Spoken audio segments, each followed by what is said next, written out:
Welcome, everybody, and for those of you that know me, we're going to have a good time, aren't we, huh? There's a bunch of you out there I know. For those of you that do not know me, brace yourself, because you're going to hear some things. This is about our community and our area, and I always have a fun time, and there's no reason that we can't have a blast doing this today. So we're going to talk about a lot of things, and I'm going to have some time at the end to answer questions. But for any of you, for the bosses out there, you can take all the time you need today. For those that are working for somebody, if you're late getting back to work, tell them the mayor kept you here. Because whenever I get a group of a couple hundred people, we lock the doors. I don't have that very often, so I always take advantage of that every single time I get a chance, because we have a fun time and we need to talk about a bunch of different things. Anyway, welcome and good afternoon, folks. Okay, somebody's haunting me up there. Let's go to the recently elected officials. You can notice up here all these. Do I have to hold that in? Nope.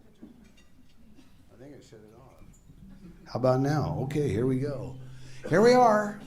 This is your council for 2019. Here am I in a golf cart having a blast. Look at this guy.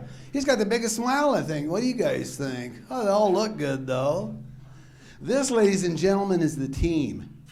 And I refer to city councilors as team. And I got criticized here a number of years ago. Somebody said, why in the world would you call them a team? Because, after all, there's 6 of them, and we make all kinds of different decisions and choices to do with our municipality. So how can you possibly be a team? Well, you're going to see it when we go through the theme and we talk about things like strategic planning, priority-based budgeting, collaboration, partnerships, so on and so forth. I consider that team, because we got to remember something. No matter what it is in life we do, we're doing management things, and we're going to talk about a bunch of different things, but we've got 2 new ones. Sandra Kelly is out there somewhere, and I don't know if Maureen's with us or not. Would you two please, there's Maureen and there's Sandra. Stand up so everybody can get a look at you. These 2 ladies right here. And I'm blessed, I got to share with you. I mean, I got 5 women, the most ever on a city council I get a chance to work with. Arthur, then he's out here as well. Where are you at, Art? He's back there. And he can handle it too. How about that, Art? What do you think? Anyway, folks, these are the voices of our community. These are the folks that make it happen for us. And I'm glad to be somebody that can not only help mentor those, but we talk and we work together. We get a lot of things done, as you're going to see as we go through our slides. And of course, as we go along, partnerships and collaboration, we talk about these things here. I mean, if you look at this, University of Idaho, hey, University of Idaho, they have been the 800-pound gorilla here in Moscow forever, since 1889. One of the things I've always said ever since I've lived here in Moscow is that we've got to be able to help our university. University was pulling the whole wagon, ladies and gentlemen, back in the day, and we needed to be able to change that and have a paradigm shift as we go along and evolve through time. And you're going to see some of those things as we go through today. With the University of Idaho, who I am fond of, very, very fond of. Strategic planning support, Vandal Town Block Party, and Mayor's Golf Tournament, which we will have another one on August the 14th. Sign up early. That's going to be coming out. And that goes to a local charity, folks, one of our nonprofits. We have a good time with that. Last year it was Family Promise of the Blues that we gave to them. It was a good time. Latah County, these are folks you're going to see as we go along here. Latah County, oh my gosh. Coffee with a Cop, that's a pretty cool thing. Fraternal Order of Police, but I got to share something with you. We've got all of our county commissioners here, Tom Lamar, Dave McGraw, Kathy LaFortune, and we work well with our county. Our county, ladies and gentlemen, are great to work with, and the reason they are is because we get a chance to sit down, we talk about things, we make things happen for our community. And when I'm talking about the community, I'm talking about our whole area. And you're going to see some of this spill over into the state of Washington, which is just part of the Palouse like us. But anyway, Latah County, oh, by the way, they wrote a wonderful article in the paper signed by every single elected official in Latah County. The commissioners, B.J. Swanson, our sheriff, our assessor. I hope I didn't miss anybody, but they wrote a real well-drafted letter to the editor talking about tax reform, and that's really what we need, not tax cuts. We need tax reform in this state. And so I thought it was one of the most wonderful letters and hit right to the spot. So kudos to the men and women that wrote that. I thought that was excellent. Just wanted to share that with you. These guys are part of our partners. These are all collaborative, and of course, the Moscow Chamber of Commerce, holy smokes, visit Moscow. We're going to talk about CUSP, and you're going to get the plug-in last on this as we go along, Jenny. Smart Transit, PEP, Housing Studies, Pullman Regional Airport. See this here? This is a mistake. It says Pullman Moscow when you're on this side of the fence. It's Moscow-Pullman. Let's get that right. Switch that around. Tony Bean, our executive director at the airport, who's done a wonderful job. He knows that, and he's great about it. Anytime he comes over and he talks, he makes sure he gets the M in front of the P so we get this thing right. But this is a working collaboration. We have fun with this. This runway taxi thing that we're going to be going on. And by the way, and we'll talk more about the airport because I got a slide on there. I want to get in deeper on that. So I'm just giving you kind of a taste of things. Pollution Basin Aquifer Committee. I mean, our team goes on and on and on. And I refer to team because all of these are part of the team. We've got to be an army. I can tell you one thing, ladies and gentlemen, when it comes to the state of Idaho, our city, our community, we not only need to fight for every single thing we got, it's our God-given right to have that happen to us, but we're working together because whoever makes a difference in this community, in this county, is going to be us. The people in this room, us. Not the state, ladies and gentlemen, us. And that's a big thing. I've always said that. I'll continue to say that. And so we're amongst friends. And how we do that is through collaboration and partnerships. It just goes on. Now this, I love this word, civility. Garrett, are you here somewhere? Raise your hand. Where you at? Garrett Gabi's here. Somebody from the newspaper? Stand up, Garrett. He's way back there. See that good-looking young cuss with the dark hair? That's Garrett. This guy writes good reports. He covers city council meetings. He was there last night. He covers a bunch of things. And I want to share something with you. I'm very, very proud of the paper, and I'm talking about Nathan Alfred, Butch Alfred, and the gang talking about civility in politics. And I hate the word politics, even though I'm a mayor. That may sound funny. But, you know, can we use a little of this in our country, ladies and gentlemen? What do you think? Do we need that? If we don't have that, we're never going to work together. So anyway, I'm so proud of that, Garrett, and I hope you put a plug in for us on that and pass that on to Nathan and Butch as well, because that's a big deal for us. You don't ever get anything done when it's me against them or them against me. It doesn't work. And so we need to find ways to have partnerships, collaboration, work together to get things accomplished, and that's how we do it in this area we call the Palouse. Anyway, more of that as we go along. So, oh, by the way, Jen Piffner, she'll give me the high sign when I run out of time because I'll keep you guys here till 2 o'clock. I love this sort of thing. Are you guys getting excited and warm out there? When you get done eating that lasagna, your sugar level's going to go high. I'm not going to let you go to sleep. I got this laser pointer. I can zero right in on it. It goes all the way back there. Okay, we got to have some fun. Here we are. This was a good day back on October 10 at 10 a.m. There was a bunch of us out there, very, very cold. There's my counterpart from Pullman right there, Glenn. There's our executive director, and there's a whole mob of people, Kathy McMorris-Rogers. That was a fun day. I don't know how many people in this room were here at that function. This, ladies and gentlemen, is a big deal for us. We do not have a water system. We do not have a rail system. We do not have a freeway. This is the future for getting in and out of the Palouse, and it's very, very effective for, of course, Pullman as well as Moscow. And by the way, when we have the state line out here, we've got to work together to get stuff like this done. And this is a big thing for us. This instrument landing system, that has been a huge, huge hit, and it's going to work wonders for us. And we went through some pains getting this. Trips back to Washington, D.C., talking to senators from both sides of the fence, Crapo and Risch from Idaho, Murray and Cantwell from Washington, Democrats, Republicans, and by God, we got it done because they worked together on it. And it was a pretty neat thing to do. And it was an amazing thing for me to see because I had people from the FAA say, I don't know how you guys do it. And I say to them, well, what do you mean? This has never happened between two states, two counties, You got two different cities. You got two different universities. You know why that is? It's because people fight. That word civility means a lot. A little teeny word, but that's how you work. You've got to have partnerships to make things happen. And here on the Palouse, folks, if we don't do that, oh my God, it was like banging our heads against the wall. We've got to make it happen. And guess what? It's all about us. But this, I don't even know how many people were there. 500 maybe, Tony? What do you think? I couldn't believe how many people I saw. It was amazing. It was a cold day too, by the way. Very cold. But I'm going to give you some numbers that you guys don't have. Oh, by the way, on March the 20th, the 5 flights that we have coming in here, you know that 5 a.m. morning killer? Anybody fly on that besides me? Isn't that a killer? You get up about 2:30 in the morning. You go somewhere. It's feel like you've been on about a 2-day toot somewhere. Holy smokes. Well, guess what? On the 20th, we're going to have 2 morning flights, a 5 a.m. one, but also a 7:20 a.m. one. What do you think of that one? So, will that work a little bit better for you guys that are not eager about getting up at 2:30? Anyway, we got 5 flights, a 5 a.m., a 7:20 flight, and man, and this will run these 5 flights until we get into the summer, and then of course we drop down to 4 because we don't have the traffic in the summer with the universities, and then it goes right back to 5 in the fall.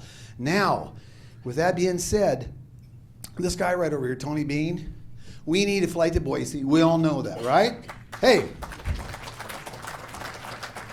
Tony Bean's working on this, and one of the things I'll tell you about Bill Lambert, and Tony knows this because I task him at all times, I never, ever give up. And every one of you out here in this crowd need to have that same thing. You never give up until the last breath of your body expires, and then we go wherever we go, right?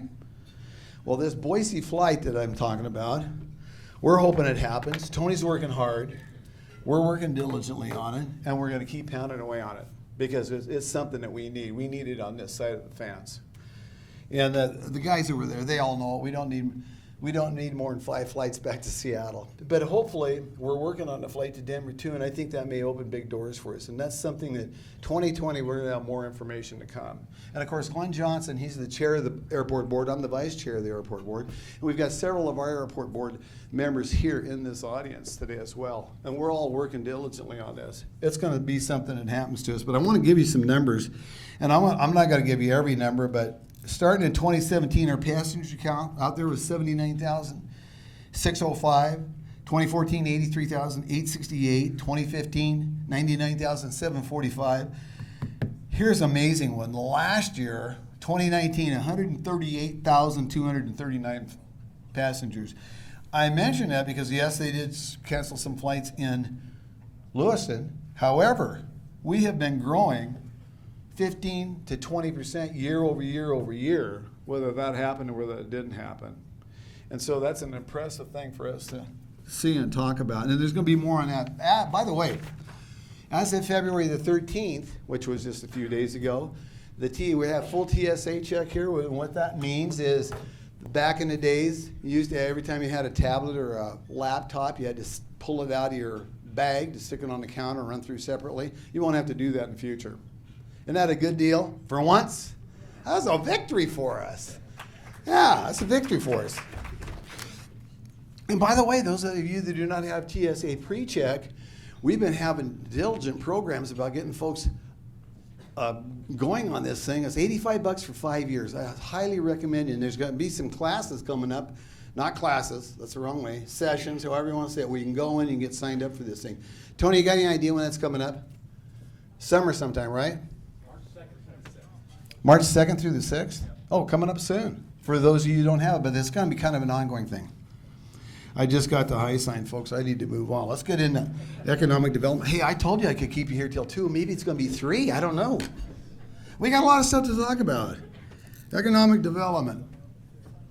Putting the pieces in place, putting things together. And I just want to share with you one of the fun things here, and I'm going to talk a little bit about EMSI. I'm going to talk about them a couple of different times because here's a new facility that is being built here in Moscow, and it's an opportunity for so many new jobs here They started off when they moved into the old Daily News of 100 employees. They went up to 175. They're trying diligently to get up to 200 employees because when they do finish that building, that's going to house at least 500 people. And they will someday have 500 employees there.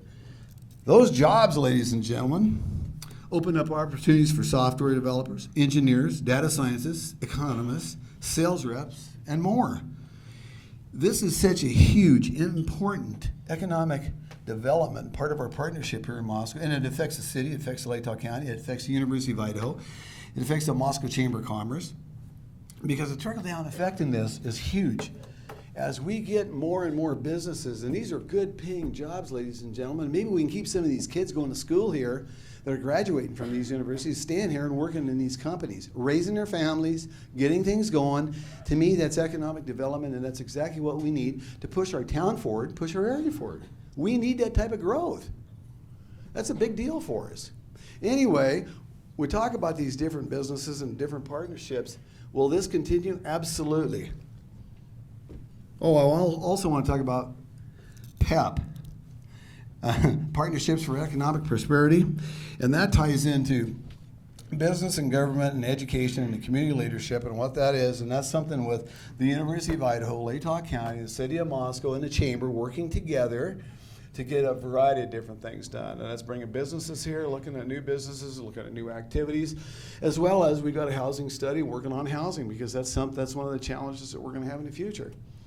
Anyway, we're moving along, we're making things happen. Now I'm zipping through this stuff. Some of this stuff I'll hit several times, as you see. But how do we get this? Strategic planning. This has been kind of a fun thing because these are some of the examples. You know, this is all the textbook stuff. Mission statement, research data, organization history, identify opportunities, development, long-term goals, development objectives, development actions and strategies. And here's how we go through a bunch of those different things that we're talking about. Sounds good. Sounds really good on paper. But the catch is if we really make it happen. The catch is if we work together to do those things and not just talk about it. We started this process 5 years ago, strategic planning, priority-based budgeting. And ladies and gentlemen, it works. And we're going to show you some examples of how it's worked because we've identified some areas that we need to work on over the time. So with that, bear with me as we go along. We'll identify some of those things as we go here. But I want to talk about parks. This was our last one. These are some of the parks that we opened. My Tiny Park, Lola Clyde, Harvest Park, all a fun thing. And by the way, Retifa Tani, when we opened this on October 3rd, he told me he's been trying for years to get a park. This is one of the developments he did. And he does a development, he's actually out of Pullman. And so he says, I've never been able to get Glenn Johnson, the mayor over there, and that team to get me a park. And I said, well, you tell my counterpart, Glenn, and my friend, that this is Itani Park 1, and when he gets a park over, there'll be Itani Park 2. We'll be 1, they'll be 2. What do you think of that? I thought it sounded like kind of good. He got a kick out of that. But these neighborhood pocket parks and regular parks that we put in with this playground equipment, this is a big thing for us because we put 5 of these in over the last several years. This Lola Clyde Park, my God, I got to tell you what, we've had that for, I don't even know, 2 decades, that property. We find it plopped down a playground. This was a cow pasture. We had to do something right out by PCEI.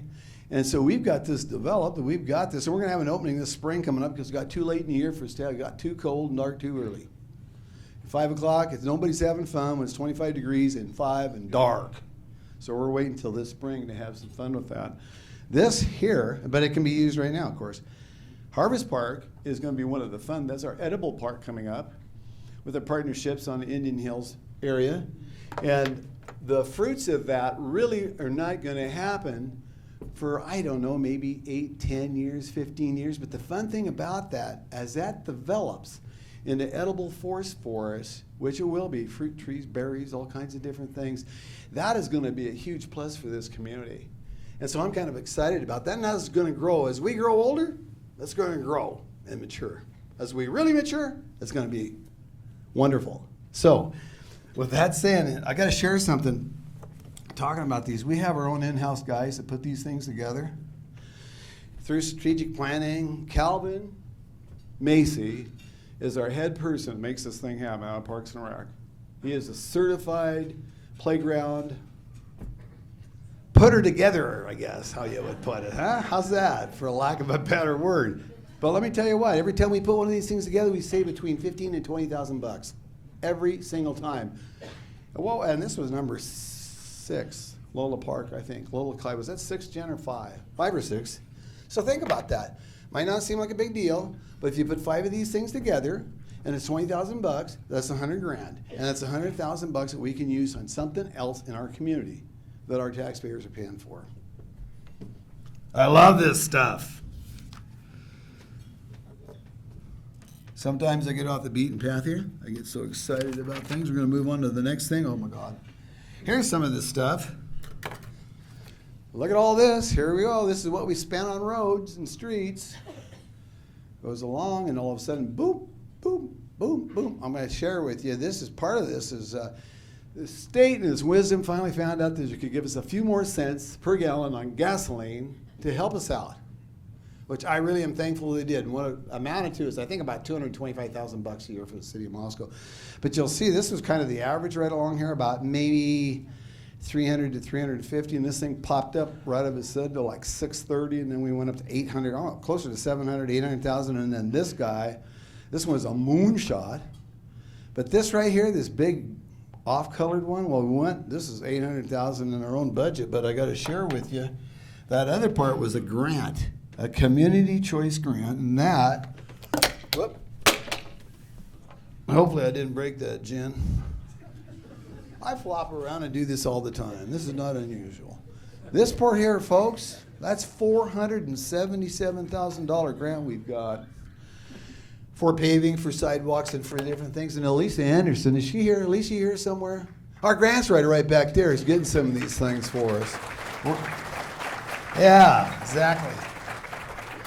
I remember when she was hired, I was on council, and I talked to her one day, and I said, all I care about is you make more money than you earn for us. In other words, you get more grants than it costs us to pay you. I'll be happy. Well, man, I'm telling you what, folks, this is just one. We don't pay her $477,000. I guarantee you that. So, good job, Elisa. I have fun with this. This is a good time. My God, you know, our average $350,000 I talked about, we have averaged, back in the day, we were doing this at $350, and we've been averaging $350,000 on street treatments, including slurry seal and asphalt and overlays. And those are some new programs that we came with. Tyler Palmer and his gang, the street guys, have figured it out. Now, one thing I want to make sure and share with you as the mayor, I don't know how you do this.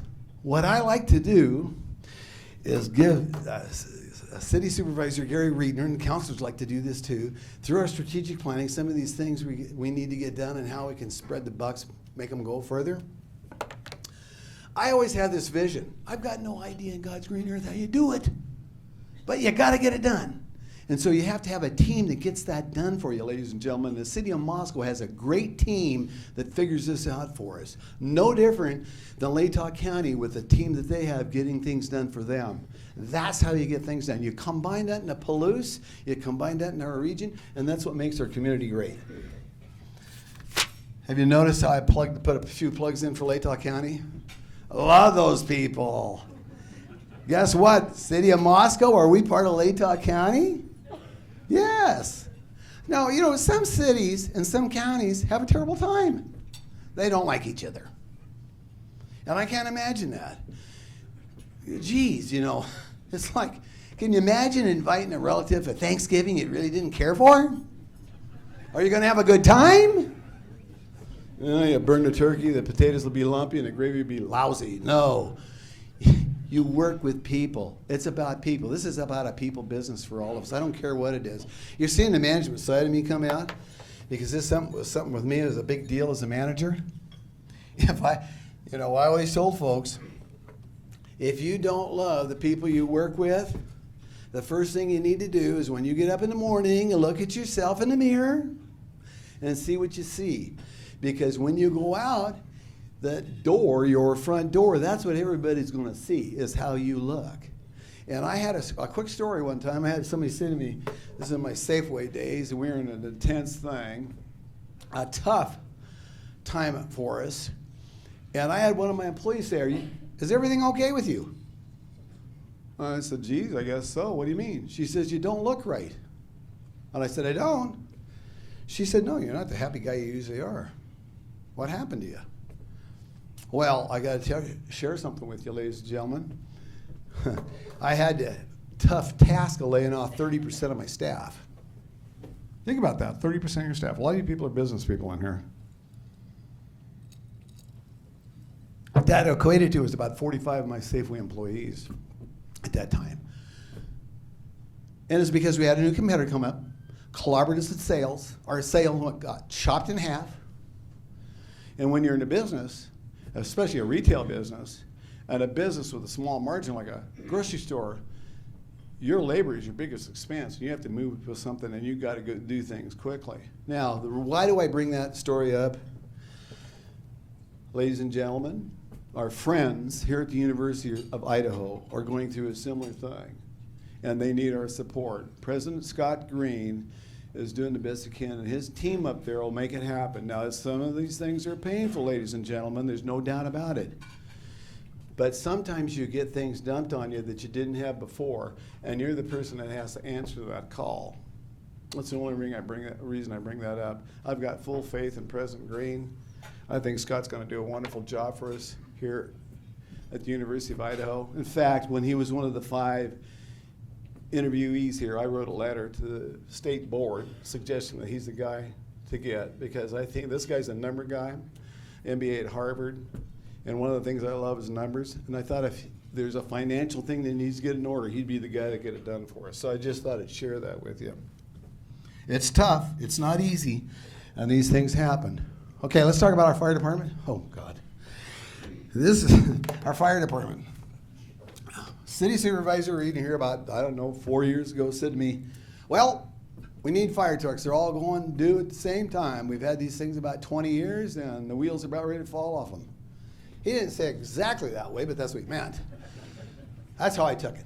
And so I said, well, what are we going to do? He says, well, we usually go out for a bond. I said, why in the world would we go out for a bond? Why isn't this part of our budget process? If we know we need 4 fire trucks, first off, why in the world are we buying all 4 at the same time so all 4 of them die at the same time? Why aren't we buying these things like every 3 years? How about that idea? New fire truck, unless we're out of our budget. And that's exactly what we did. Interesting thing. Whoop, we went blank, Jen. Anyway, the reason I'm telling you this story is we had some success here. We were able in 2018, we got some grants, one grant. We bought 1 fire truck number 26, we replaced. And then our intention was to wait another year or 2 years and get in the works of getting another one. And these things are $545,000 a piece, by the way.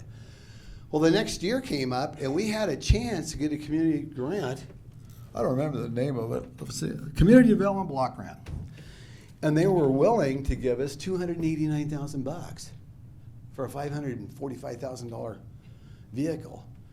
So in other words, if we're out about $250,000, we get a second truck. It's like buying one and getting the next one for half price. I mean, I'm a grocer guy. I mean, that is a retail thing. Well, yeah. Yes. Doesn't that sound good to you? So by doing that, we got a grant. Thank you, Elisa, back there again. And so we got 2 fire trucks in a row and saved $289,000. Now, to me, what I look at that, we saved our city, and that's our customers out there, $289,000 because 2 years later, we would have bought one of these things anyway. Does this make sense for you guys? This is how you do it through strategic planning, priority-based budget, and you get the team thinking and you get the team working, so they're the ones that figured it out. Would I have any idea about this grant? Absolutely not. But that's why you have people underneath you looking for these things all the time, and they're called opportunities. We all need that in our organizations. I don't care what it is. Anyway, I want to tell you a fun story. When we got 26, when 27 joined 26 this past year, 27 was an obsolete truck for us because we couldn't get parts for it anymore. And it was costing us more to work on this thing, so on and so forth. So we sold our fire truck. to our friends in Genesee. Somebody from Genesee back there for $1. $1. Earl Bennett, $1. Well, here, I want to share it to you. In the state, with their laws, you can't give something like that. You got to charge them something for it. Did you, ladies and gentlemen, know that? You got to charge them a fee or a price or something. So we charge them $1 to make it legal. Boy, I tell you what, isn't that a bunch of baloney? But it is what it is. I'm not kidding. And Genesee, my friend Steve Odenberg, who is a mayor there, they just got done building a fire station. A new fire station, small community, one of our friends, one of our neighbors, part of Latah County, right? So we helped them out. And when they took this thing and they got this thing parked, backed into their nice new shiny fire department, and the city of Genesee is very proud of it. Now, how do you think that those folks in Genesee feel about us in Moscow? Let me tell you what, folks, you can catch a lot more flies with honey than you can vinegar. Don't ever forget that. That's a simple statement, but I believe that. They love us, and we work in partnerships. And the thing of it is someday we may need their help, and they'll be there, Johnny, on the spot if we do. I can guarantee you, and of course we'll help them as we do others, because that's how we work in this Palouse region of ours, and it's great. But the thing of it is, these fire trucks, as we go along, now if we can buy another one, work out a way we can get another one in 3 years and another one in 3 years. As we start, we'll start weaning these things down so that they're only about 10 years old when we're replacing them if we do it right. And then we can sell these things with some real value to somebody that'll give us some money for it. And maybe we can recoup 20 or 30,000 bucks or 40,000 bucks of what we spent and lay that on another one. Does that make sense to you guys? That's what we're doing. Oh, I love this stuff. $1. Okay, well, you guys, I told you you'd be late. Lock the doors. Don't let anybody out. Let's move on quick. We got to get into some other stuff. What's next, Jen? Oh, here we go. Thank you very much, our police department. The cost estimate on this thing is $7.89 million. The bond passed, and I got to share with you, and I'm going to brag a little bit. Let's go to the next slide, Jen, because I think you got that bond thing up there, the price. Here we go. This is one of my favorite things. We told everybody this is what it was going to cost you. This was $10 million at 2.21% interest. And this is what it cost you. If you had a $200,000 house, $84, $300,000, $168, so on and so forth. Here's what we got for it was 1.27%. The lowest bond that we've ever got in the history of Moscow. And this is what these costs went down to. So if you have a $300,000 house, instead of 168, it's 160. 400, 241, so 243. Well, the difference here, so if you have a 350, you just split the difference. Roughly, it's $200. What this has done for us over 10 years on this bond is saving us $100,000 a year. What do you think of that? $100,000. So over 10 years, you're going to save $1 million. This, ladies and gentlemen, to me, is where the rubber hits the road. Because that's $1 million over 10 years we can be spending on something else, infrastructure or whatever in our fine community to make it happen for us. That's a big deal. To me, it's a big deal. And so that's what we're doing. And by the way, I'll never live long enough to see if this 1.27% is ever met. But some of you in the audience will live another 50, 60 years. I'd bet you right now that this will be the cheapest one we get. Amazing. 10-year bonds. Saving $1 million. Okay, let's move on. What's next? Floods. Oh, boy, 2 weeks ago I was happy when I didn't flood. Waitsburg flooded, Walla Walla flooded. I seen the old Mill Creek. I used to live there. That's where I was born and raised in that area. And my brother called me up from down there. Everything in God's green earth was flooding. He says, "You guys flooding up north?" I said, "No, thank God, because usually we do. We're the ones that flood, and you guys don't." Thank God we crossed our arrows on that one and we made it. So hopefully we got a few more months under our belts and we won't have this thing happen to us this year. But anyway, the flooding in 2009, well, let's move on quickly, Jim, because we got this disaster declaration, all this stuff, and we're going to talk about the 6th Street Bridge. We talked about this in council last night.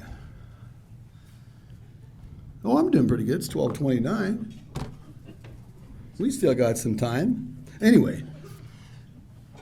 That flood that we had and all the different things, we were able to result in a federal major disaster declaration for the state of Idaho to assist with recovery efforts, whatever that may mean, folks. City received FEMA and other insurance, and we had some things going on. To make a long story short and cut to the chase of things, 6th Street is a major collector street in the state of Idaho, and so the classification for that does not fall under getting grants because it's a major collector. Now, isn't that something? God, what would it be if it's an arterial or something else? Who knows? But anyway, that bridge, Jen, do we have a going basis of what that thing looked like? You can see it right down there. The integrity of this thing, right here, that's 3 big culverts that was put in by Latah County when this was Latah County back in, we're guessing, around 70 years ago. We know it's over 60 years old because you can't put culverts like this anywhere in a city. I don't even know if you can do it in the county anymore, but maybe you can. Anyway, folks, this thing needs to be replaced and it's going to cost us $1 million. Now, what you'll see on our strategic planning, this thing's going to be a high priority because it's going to take a couple of years for us to get this thing going and get it done. But the council, in their wisdom, passed this thing last night, and that's exactly the right thing to do. We need to make it happen for us. Because if this thing goes out, holy smokes, I don't even want to think of the calls to City Hall. Because this thing's something we need to fix. This is a safety issue, and we're going to get it fixed.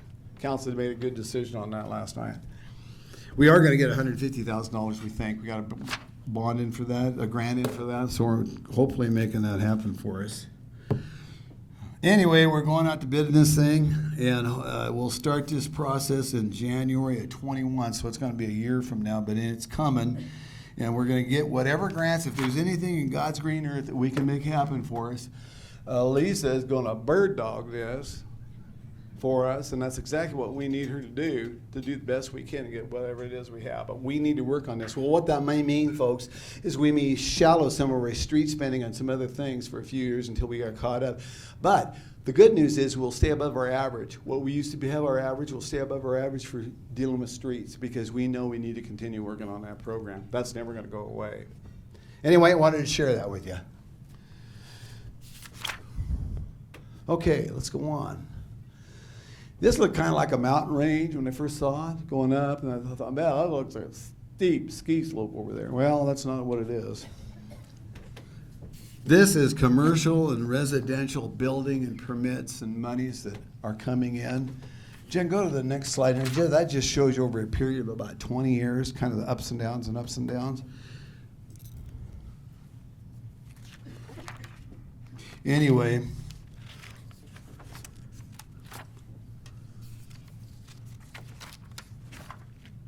here we go. You can see this.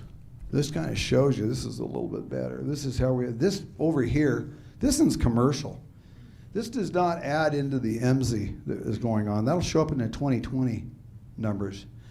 But generally, we go up and down kind of how things are going, but we're plugging away and we're making things happen. Last year was a decent year for us. I thought that was pretty good. Our building and our commercial and things keep going and keep plugging away.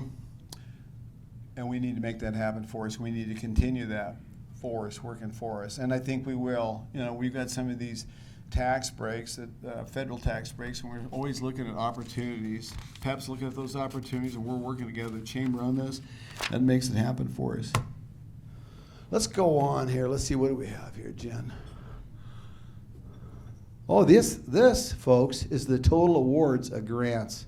You remember that one I showed you, the 1.4 million and the 477,000 we got for grants? Well, here you go, right here. This is where it was. This is some of that grant stuff that we've got for a number of different things. Federal grants, $1,044,169. This is something that we keep working on, plugging away, making it happen. It's our God-given right to get every single dime we can. And so we're going to keep after that.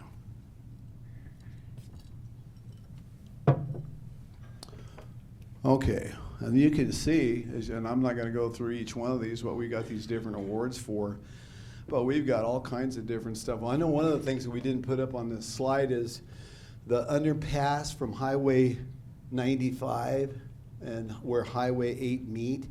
We're looking at that, and we're hoping to get something there so we can get an underpass so those kids are from identity. They're walking underneath instead of walking across. It'll keep the traffic flow going, and that's something we're working on. We think maybe we're going to get that in the next several years, but it's coming. We're working hard on that. Yeah. Okay, Jen, let's go to the next one. Here we go. This is the plastic ladies. I'm having some fun. Catherine Bonzo, I doubt if she's here. Catherine was a former counselor. That's her right over here. I nicknamed her Queen Plastic. Well, hey, we went through this recycling thing where most of the plastic we couldn't recycle anymore.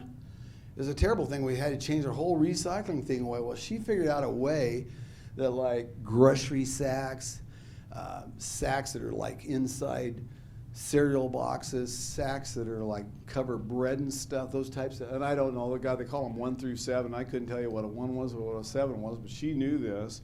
And she started this at her school, Moscow's charter, about saving it, and they were in competition for sending this into trucks. Well, these are Frances Thompson's here, and this is Kelly, our environmental lady that works for the city, Kelly Cooper. Anyway, to make a long story short, they got it established that every first Saturday you can go down to the recovery or the recycling center and you can donate that plastic. That plastic's a big deal because it goes to trucks and they make different kinds of materials out of that trucks. And just to give you an idea, in January they collected 724 pounds, and in February 966 pounds. It's only been on for 2 months, folks. You can do that on those first Saturdays every month from 9:30 to 5. And Trex uses that stuff for composite decking. I didn't even realize that until Catherine was the one that looked it all up, researched it, and got it going. And her school won some kind of an award back in 2018 for this thing. So she's the one that really started it. These little things make a community, folks. And so I'm proud of what they've done to make this happen for us. And we all can learn something by that. Because it takes, I keep saying, we need an army, we've got a village, we need all kinds of partnerships in these things. Okay, census. The census is coming out, and I got to share with you 10 years ago, the worst county, and this is not a dig on our county, guys, so don't take this personal. Our worst county in the state was Layton. Washington's worst county was Whitman County. And basically it's because we did a lousy job counting students. So it wasn't necessarily the regular folks, but we need to do a better job of that because I'm going to share with you some of the things that it affects. The census. This is part of the thing for our infrastructure. It has all kinds of things to do with highway planning, federal transit, community development, rural water, waste disposal systems. I didn't even know some of this stuff. It's amazing. But these things, this census is very important. This is going to be the first time it's going to come out. You'll get it online. Fill the thing out. It's not a joke. It's not somebody trying to hack into you. There will be censuses coming out. Fill it out. There's going to be 3 ways they do it. That will be the first one. And they're hoping to get a 50% return rate on that, which would be kind of neat because you can do it right at your own convenience in your home on your own computer. The second thing will be a mailing, that's what they used to do. But can you imagine in America, think about the paper of these things that used to be mailed out, every single one of them 10 years ago. If we saved 50% of that in America, you know how many trees that would save? I'm not necessarily a tree guy. I used to like to climb on them as a kid and plant them as an adult. But I got to share with you, that's a lot of paper. And so maybe we can get that thing cut down to 75%. Wouldn't that be a big deal for us? We need to make it happen because this thing affects schools, it affects highways, it affects all kinds of different funding projects for us. And so that's a big thing for us. So when the census comes out, and you're going to hear more about it, because I think it actually starts, it said April, but I thought it was supposed to be in March. Is it April 1 when it starts, Jen? Does anybody know? Okay. Hey, some of the projects. These are some things coming up. Seeing Maine. This is going to be fun. Seeing Maine, the art thing, that installation, the ribbon cutting will be during Art Walk, oh, by the way, which is June the 18th of 2020. And we're really working hard, folks. We're really working hard for an entertainment plaza district in our town. More on that to come. When we get that out, it'll be an exciting thing. I'm looking forward. But here's some of the other things come up. Jim Lyle Rotary Park playground equipment, and remember, we're going to replace that.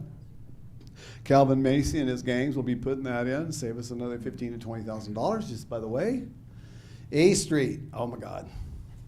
Well, we'll come back to that, and we'll come back to the Stormwater Utility, because these two things I need to spend a little time on. A Street, we're going to finally fix between A Street and Lion Street, that real narrow, skinny part. You guys all know what that's all about, don't you? It's nice and small. It's a nightmare to get through. That's going to become a T intersection. So when you go down A Street, you'll go straight down it. You won't have a stop sign there on line. And the reason for that, that street to the right will be elevated up. So when you come up a line street from the university, you'll come up and you'll come to a T section. And that's going to be great, because I remember when we first started talking about this, folks, this A Street, my God, 30 years ago that I know of. My kids were in grade school and they're both in their 40s now. We're getting there. Sometimes it's an inch at a time, but we're making it happen. And this thing, this widening and reconstruction, this is going to be a big thing from us Peterson Drive to Cherry Street. Line is Circle Drive. Circle Drive will be elevated up. And it's going to start right here, February 24th, tree removal. So you're going to see some stuff happen. Now, here's the catch. May 18th, right after the university, that thing is going to be closed for construction. And the good news is we're getting something done. The bad news is we're going to hear about it. So brace yourselves. I told you, especially those guys that don't know me, because it's going to happen, because we need to make this thing and get it done. And it's not going to be done until in the fall of 2020. And I don't know what part of fall. My guess is probably mid to late fall it'll be done. But we're going to have some headaches, because we know what kind of bottlenecks it's going to cause. But when it's done, it's going to be great. Anybody in here looking forward to this? Or do you all like going down that skinny road where you almost have to hold your breath to get through for 2 blocks so you don't sideswipe somebody? When it's finished. When it's finished. Who said that? You're right, when it's finished, Shirley. The catch is we got to start it before we finish it. And so we're going to start it on the 24th. That's the good news. So for every day, we're going to be closer to the end of this thing. Oh, my God. Well, listen, I believe in having fun with what I do. Not everybody likes the same kind of fun I do, and they share that with me frequently, by the way.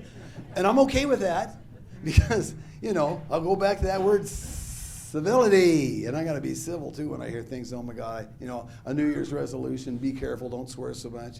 Kind of calm yourself down, Bill. You can still go 85 miles an hour if that's what you decide to do, but be realistic in what you do. So anyway, we're moving forward. Now here's something that's going to catch everybody's eye. We worked on this yesterday. Council had a Moscow stormwater study, and what this is, folks, is you are going to see a fee. There's no doubt about it. But I want to talk to you a little bit about that. I'm going to spend some time on this. In October 2019, the City of Moscow was issued a stormwater permit by the United States Environmental Protection Agency via the EPA that required and mandated a program. And it was not optional.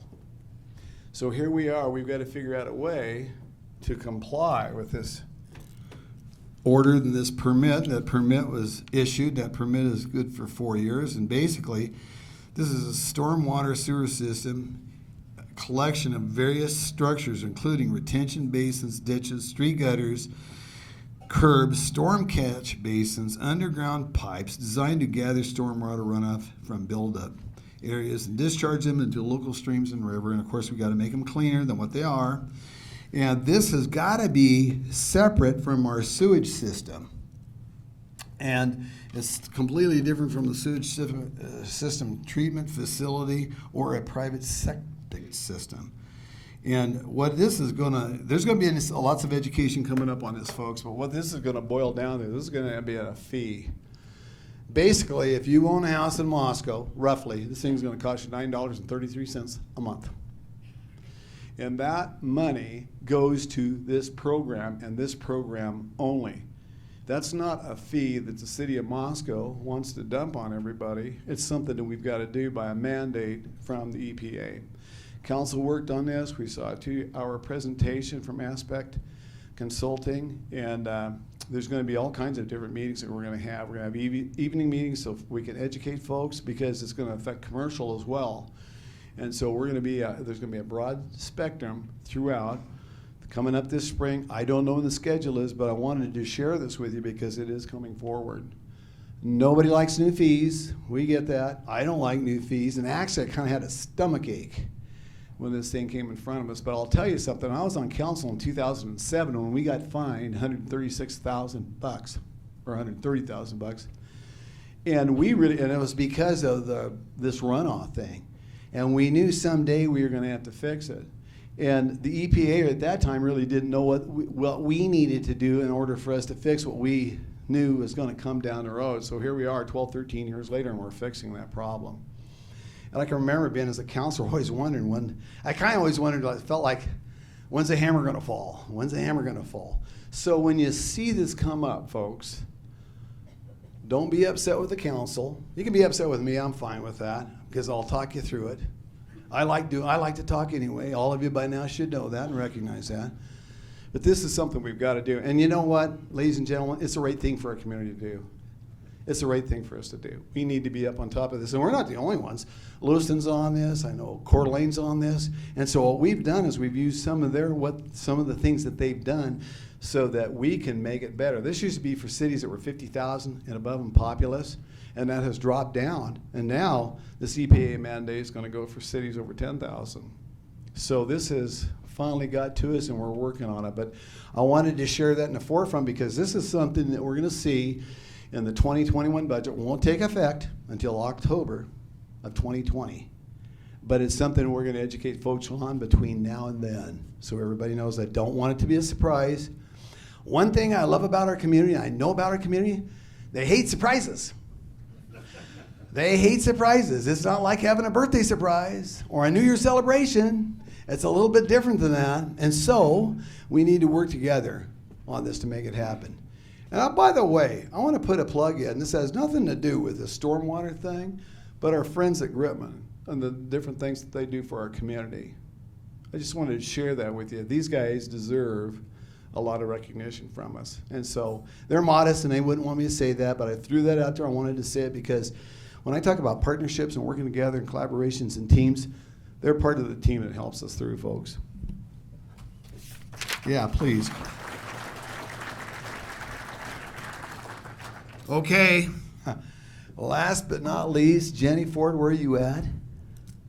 Where? Jenny, you here? She left. She's the first one to leave. I told her not to leave. She's the boss. Oh, there she is.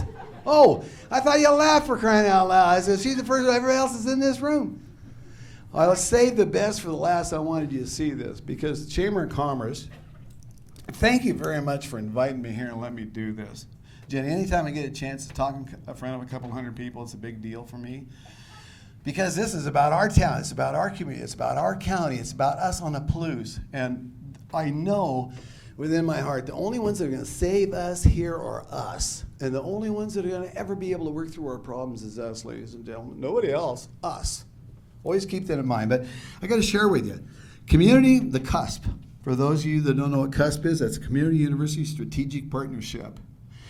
And what that is, that results in town-gown business partnerships. And we work together. And I mentioned a number of collaborations and partnerships.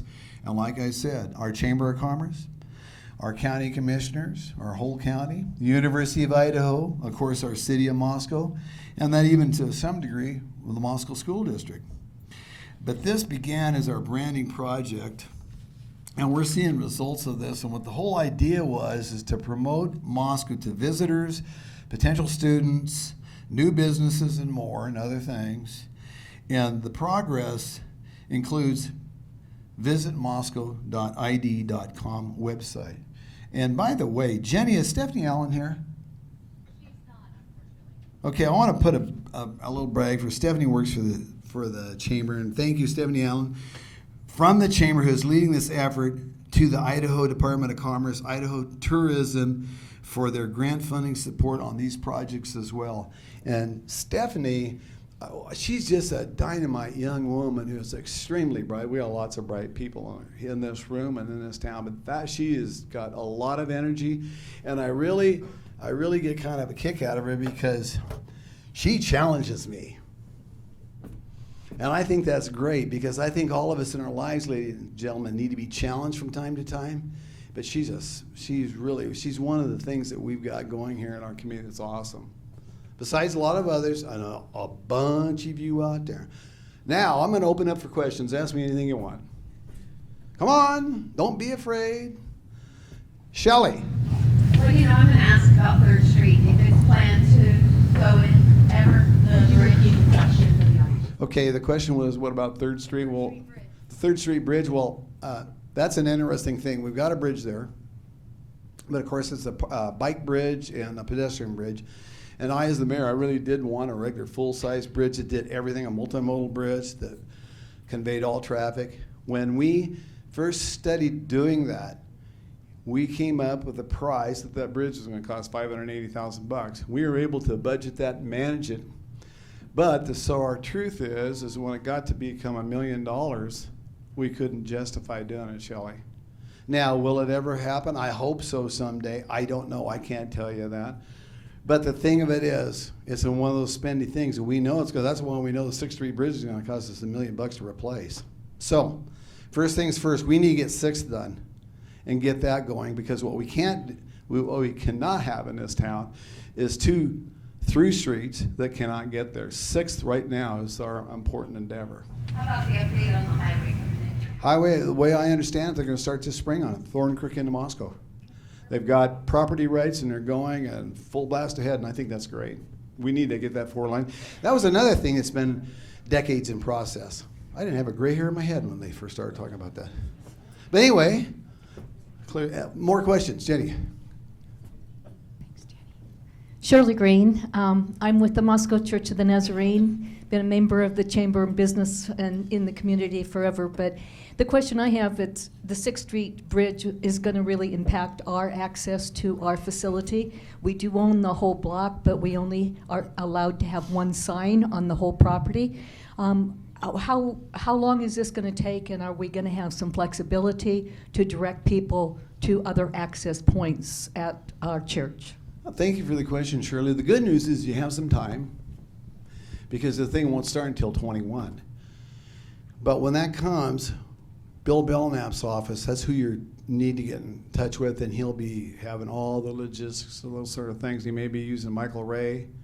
And so, but anyway, that it's going to take a while to get that thing built, but we know we got to get it built. What we don't want is to have another event like we did last April 9th, and then we're really in the soup, and you got a big hole there that becomes not only a danger for us, but it just becomes a mess, and we know we got to get worked on, and we're going to get it done. We got to move forward with it. Come on, more questions. You're too kind to me. Well, it's only 2. Come on, answer more questions. Boy, you're letting me off the hook. How much time I got? I'll talk to him. Let's see. It's only 12:53, Jen, so how much more? Look at you, been a good group out here. Part of the Army for our town. We all live here in this area that pollutes, whether you live here in Moscow, whether you live in Pullman.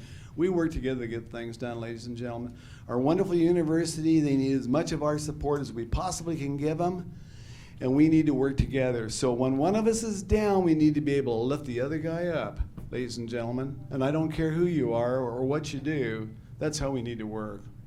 Thank you very much for your time. It's been a pleasure for me to get a chance to talk to you, and thank for city staff for putting this presentation together for me.